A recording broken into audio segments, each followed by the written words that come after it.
Hello, it's John Lord here, and start of spring. I think Bridget's Day was yesterday, or the day before. Not to me, it's the start of spring. Kind of an emotional day because the winter's over. And in Ireland, two really good saint days. St. Bridget's Day, which is the day where everything sort of gets going in theory. But in practice, it's St. Patrick's Day, 17th of March, when you start really planting. So the start, there are two main saints, St. Bridget and St. Patrick. You could call them the horticultural saints. I'm getting really nice stuff. I don't reply to a lot of stuff I get because I'm not really good at that. Anyway, a Miss Sheila Booth from Concord, New Hampshire. I don't know. She sent me these lovely calendars, and one. This is a lovely, ordinary calendar. It's ordinary gardening calendar. It's a lovely one because it has ordinary plants in it, as you would have in an ordinary gardening calendar. And then she sent me this other one. Not an ordinary calendar, it's a weed one. It's all weeds. And it's all various weeds. And it's sort of different weeds than us in America, you know, kind of different stuff, you know. But it's always the same. Weeds are always the same. They'll always be with us. Any bit of bare ground, weeds come in. And up till recently, weeds were bad, but now for some reason they think they're okay. They're wrong, of course. We have to control the weeds. Anyway, I'm not sure should I put this calendar up on the wall, because I'd be afraid if I put it up on the wall, I'd come back 2 days later, there'd be two calendars, and then there'd be a calendar in the sitting room and one upstairs, and then the neighbour would be knocking at the door saying she's got a weed calendar as well, you know, and I'd have to get out the weed killer and hoe all the calendars out. But anyway, thanks very much for those calendars. They're much appreciated. And this is nothing to do with the video I'm going to do. It's called Halimium, and they're related to a plant called Cytisus. And when I look at a plant, I always think, how high is it going to grow? Can it be cut back? Will it flower in the same year? Will it flower in the previous year? What type of situation will it grow in? And what these are good for, if you have a very sunny spot that's very dry, maybe there's trees in the background that's sucking all the water out, it has to be dry and sunny. Now, there's not a lot of places in Ireland that are dry and sunny, but you will get, for instance, there's a Cedrus there. It's facing south, so it's really healthy, and the pine tree is sucking all the water out. So you could put this one, there's a gap here, put that one there maybe. Just saying. I don't know, it's too close. But that was just a show. We're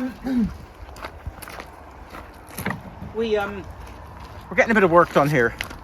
So we had to take out a line of bamboos, and then we decided to take out a Choisya that was here. Took it out by hand. Took a big bamboo out here, and then behind it there was a large laurel, marble white it was called, and it was sort of taking over the whole thing. So we took this out, we took the laurel out, and then we realised we could see right the way through, and we could see the cedar tree, and we could see the trunk of the eucalyptus, beautiful trunk of the eucalyptus. So we replanted up, but we're making it so that you can see through. I put a Rhus, stag's horn sumac, and that has a lovely pinnate leaf, which is very different from the leaf of the foxglove tree, a big massive leaf on the foxglove tree. We have this a very different leaf on this, the Choisya Aztec Pearl. And then we have another Phormiums. This one is called Jester. And the reason for it, once again, is so we can see through. So you start one job and you end up with another. And then when I was digging out here, I found the label for this. Albert something or other it's called. And that was badly suppressed. Very badly suppressed by what was here. By the laurel, it was suppressed and it was bullying it. But you can see there's lots of nice new growth. So that will have a chance to come across here. And then we notice we have this very unusual laurel, Aucuba, a narrow-leafed one. And beside it we have the beautiful Elaeagnus Quicksilver, which is the most amazing when it comes into the leaf. It's gorgeous, very, very vibrant silver colour and scented flowers. But see, the Viburnum is taken over, so we're going to do a little job here.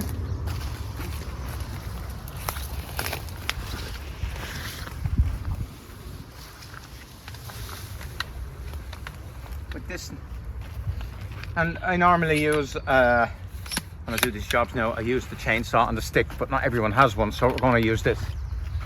So,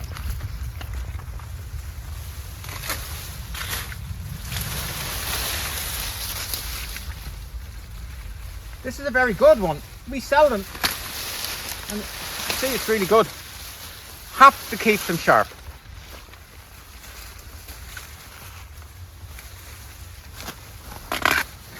I know it's more difficult today to sharpen stuff. When we were young, a man used to come around on a Saturday with a sort of belt thing sharpening, and people would go out and get their knives and stuff sharpened. The man doesn't go around anymore. But you need to keep stuff sharpened. What have we got? We're just taking enough out so we can get the laurel.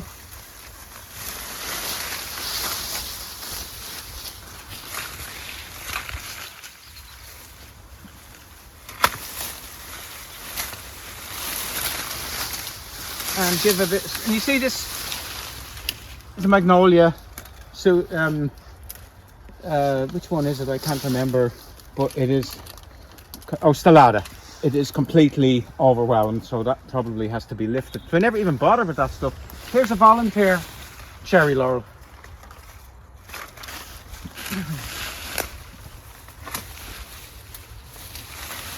Now look at this. You've just seen something.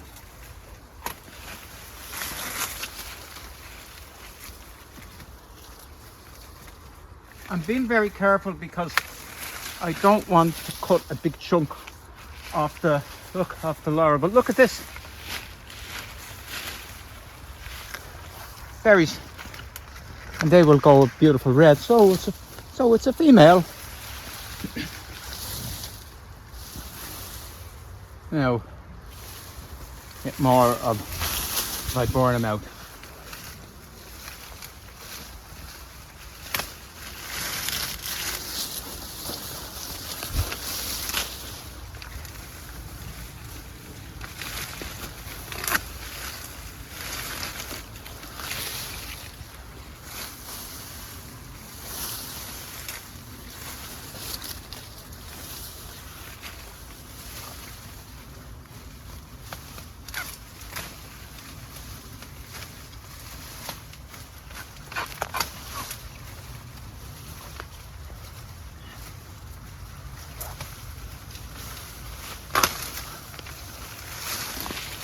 Take your time. It wouldn't actually be a good idea to use the chainsaw on this because you'd end up removing half of your laurel. So you really,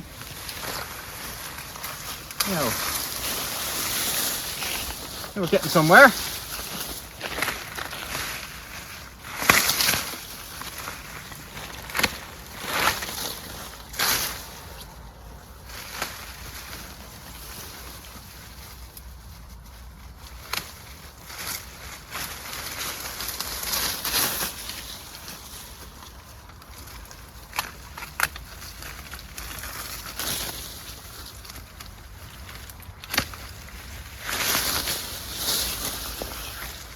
Look at all the cherry laurel there is. It's coming up everywhere.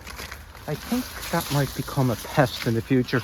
And here we have Acer pseudoplatanus making its way up. That's the sycamore tree. Now we can see it now. And we get rid of some more of the bully.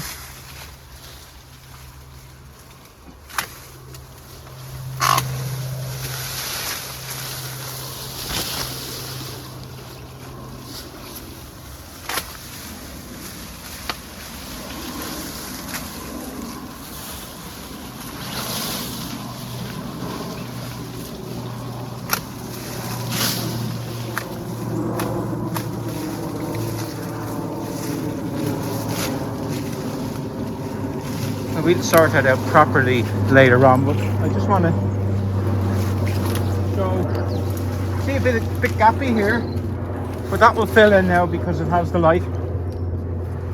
And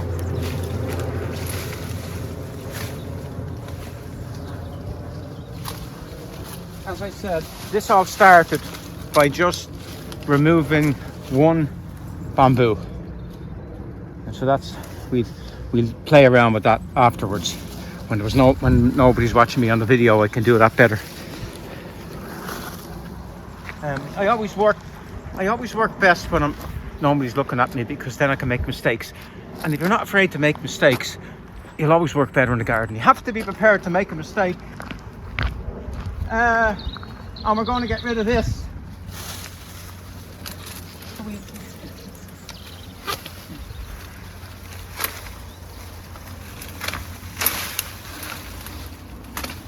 This is a Hypericum that just came in uninvited. So we're going to,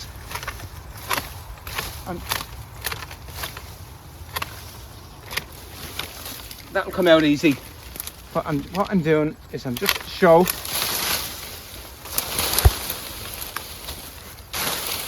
We have a very nice Sambucus here, and that was interfering with it. That's going to go. So we just end up with that little piece of Viburnum, but we might even get rid of that. I don't know, because we've a lovely bamboo here. The bamboo can come across. We mightn't even need it. So that's that. Now let's see what we're going to do next. Oh yeah, over here.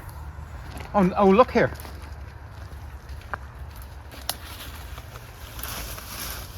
One laurel,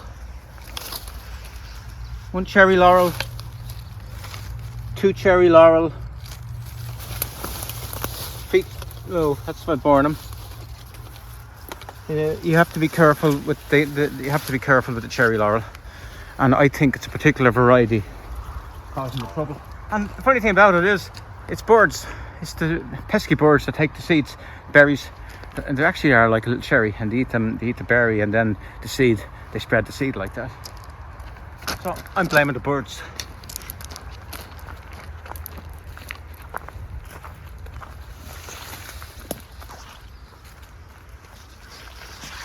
Have a look from here, David.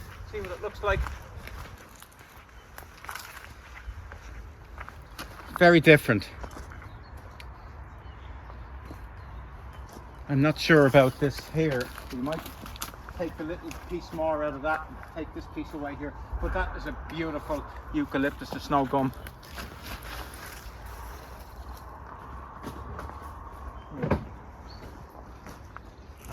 I was going to do a video at the front, but I don't think, I think we'll get what we want here.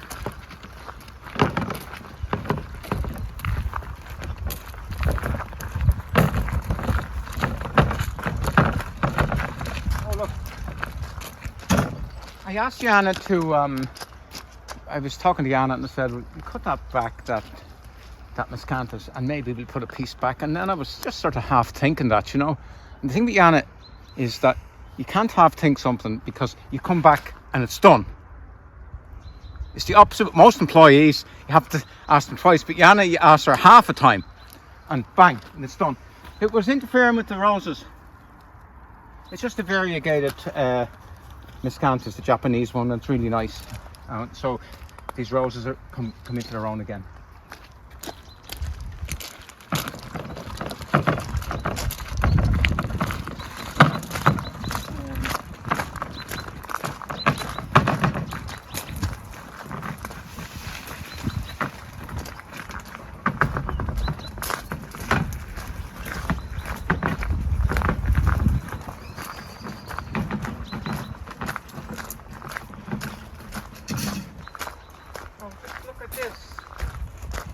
That was moved last year.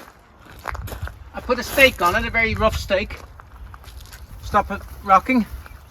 And look, if you're looking close, look at all the flower buds on it. It's a Chilean lantern tree. You're going to all hang down Crinodendron. It's really fantastic. So that has been a success.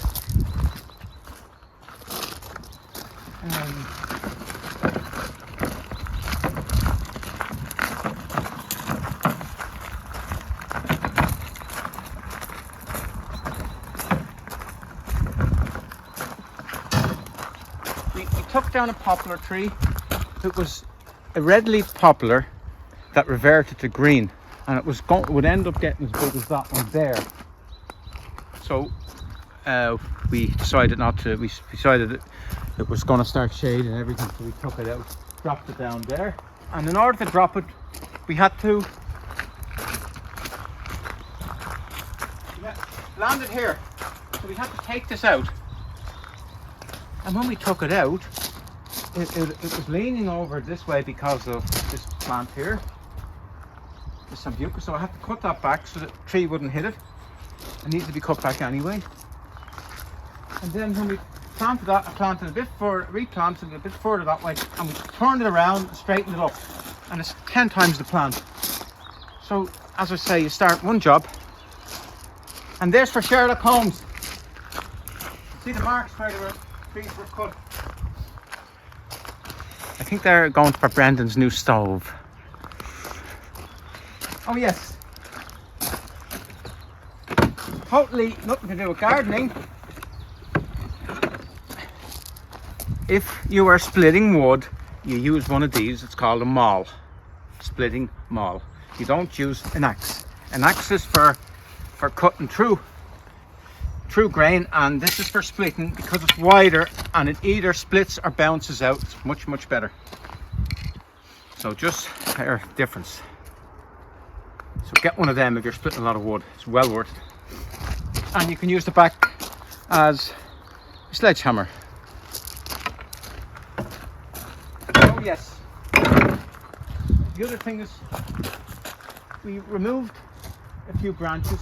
I'm going to remove one or two more in the last video, and I didn't wear any protection and my eyes got fairly bad, and I had one of these, and I could never figure out how to work it because I couldn't get this under my chin. And then someone said, you idiot, you don't put it under your chin, you put it behind your head, and then this thing tightens up. And it makes it very easy to get off. So that's what I'm using in future. And it actually, I used it, look, it won't fall off. So I'm using that in future. And you actually, when I have this on, because it's not glass, it doesn't get fogged up. And you're more inclined to look at what you're doing because you're not half closing your eyes. It was dangerous. You're leaving your eyes are fully open. So anyway, I only found it up by accident. I think they're for, I think they're for ear protection, but I think I'm far too past the point of rescue for ear protection.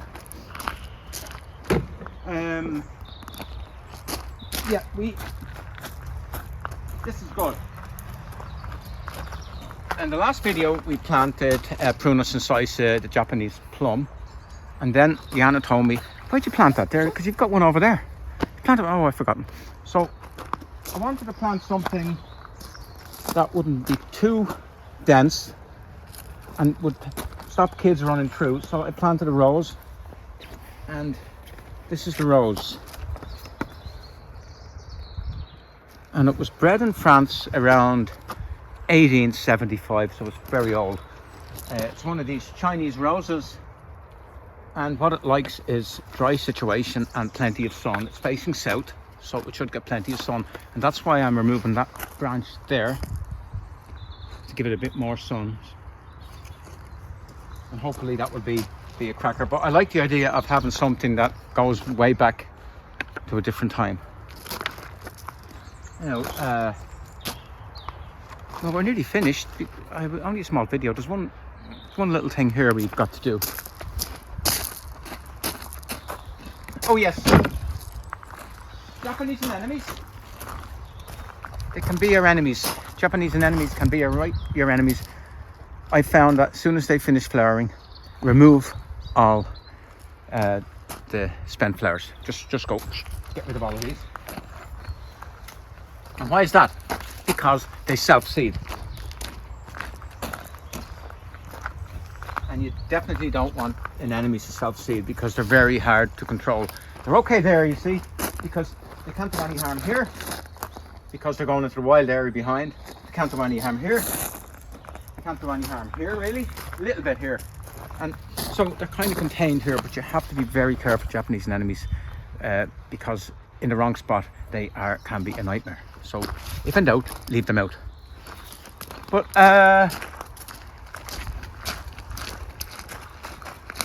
have big cherry tree. Oh, look at this. Oh, this is the Cherry japonica. There's a little flower on it. Look how tall it's grown through the tree. We'll leave it there. Prunus, I think it's Tai-haku. We have the yellow barked Acer. We have look, everything well spaced out. The dark leafed Sambucus, and look here. Always get the plant to tell you stuff. That's telling you it's starting to grow. St. Bridget's Day starting to grow. We have, this is white, a variegated white and green. Dark stem hydrangea. And we have this holly. Now, I think it's called Madame Briot, and it had two stems, main stems, and I removed the top from one, and all the energy went into the other one. So that's why we have a single leader at the top. Now, kind of a little bit of work. I don't want to do too much with it. I don't really know what to do with it. Do you take all the bottom off and let it just be high, or do you kind of want that effect?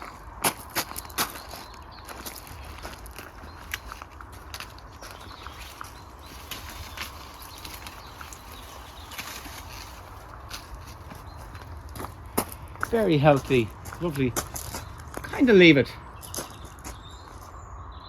I think, and I think that's that. We're keeping the black bamboo Phyllostaceous nigra because in Ireland, because we've very cool summers, it doesn't go rampant. So it is one of the controllable ones. I could maybe take a few little bits off it, but it is, look at this lovely dark stems on it. It's one of the better ones. In Ireland, it's nearly better off in a sunny position, though it normally says shade. But in Ireland, the sunny position is a normal country shade. And we have dawn redwood. It would eventually grow to 60 foot. What we'll do is we'll strip the branches off, so we see the lovely trunk. I think we can leave that there. And that's I think that's really it.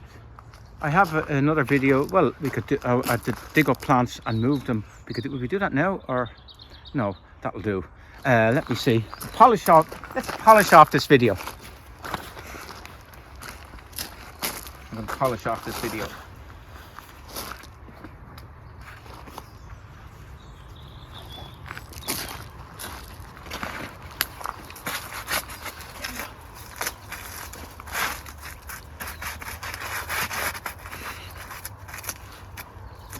The mahogany barked cherry, Prunus Robusta.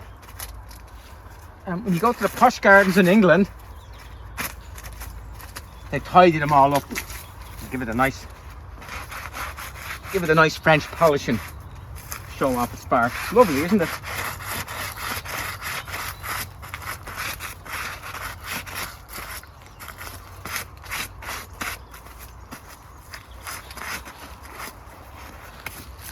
Here we are.